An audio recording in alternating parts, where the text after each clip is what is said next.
হামজা দেওয়ান চৌধুরী একজন বাংলাদেশি বংশোদ্ভূত যুক্তরাজ্যের পেশাদার ফুটবল খেলোয়াড়। তিনি বর্তমানে ইংল্যান্ডের পেশাদার ফুটবল লিগের দ্বিতীয় স্তর EFL championship, Sheffield United football club এবং বাংলাদেশের হয়ে মধ্যমাঠের খেলোয়াড় হিসেবে খেলেন। তিনি মূলত রক্ষণাত্মক মধ্যমাঠের খেলোয়াড় হিসেবে খেললেও মাঝে মাঝে কেন্দ্রীয় মধ্যমাঠের খেলোয়াড় হিসেবে খেলে থাকেন। বাংলাদেশ ফুটবল ফেডারেশন 2024 সালের 19 ডিসেম্বর জানায় যে হামজা বাংলাদেশ জাতীয় ফুটবল দলের হয়ে খেলার আনুষ্ঠানিক অনুমতি পেয়েছেন। ব্যক্তিগত জীবন: হামজা চৌধুরী ইংল্যান্ডের লেস্টারশায়ারে জন্মগ্রহণ করেন। তিনি জন্মগতভাবে একজন বাংলাদেশি মা ও গ্রেনাডীয় পিতার সন্তান।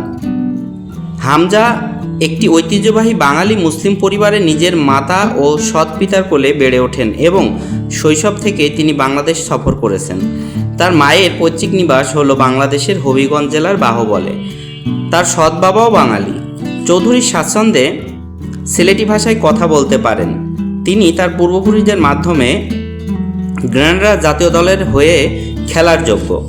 হামজা চৌধুরী একজন সুন্নি মুসলিম এবং তার যৌবনে সান্ধ্য মাদ্রাসায় পড়তেন বলে উল্লেখ করেছেন। তিনি বলেন যে ম্যাচের জন্য চেঞ্জিং রুম থেকে বের হওয়ার আগে তিনি আরবিতে কোরআনের কিছু অংশ এবং আয়াত আল কুরসি ও বিভিন্ন দোয়া পাঠ করেন। তিনি এবং তার স্ত্রীর 3টি সন্তান রয়েছে। 2021 সালে FA ফাইনাল কাপ জয়ের পর হামজা তার একজন বন্ধুর সাথে ফিলিস্তিনি পতাকা উঁচিয়ে বিজয় উদযাপন করেন যখন ফিলিস্তিনি ইসরায়েল সংঘাত চলছিল। ক্লাব কর্মজীবন: হামজা তার খেলোয়াড়ি জীবন শুরু করেন ব্রিটিশ ক্লাব লেস্টার সিটির একাডেমিতে 2011-12 মৌসুমে খেলার মাধ্যমে এবং মাত্র 16 বছর বয়সে শীর্ষস্থানীয় কয়েকটি ইউরোপিয়ান ক্লাবের নজরে আসেন।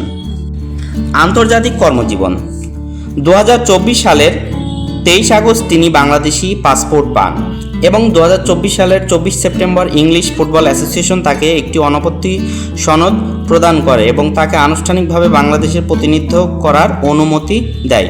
হামজা চৌধুরী একজন অত্যন্ত জনপ্রিয় ফুটবলার এবং ভালো মনের মানুষ।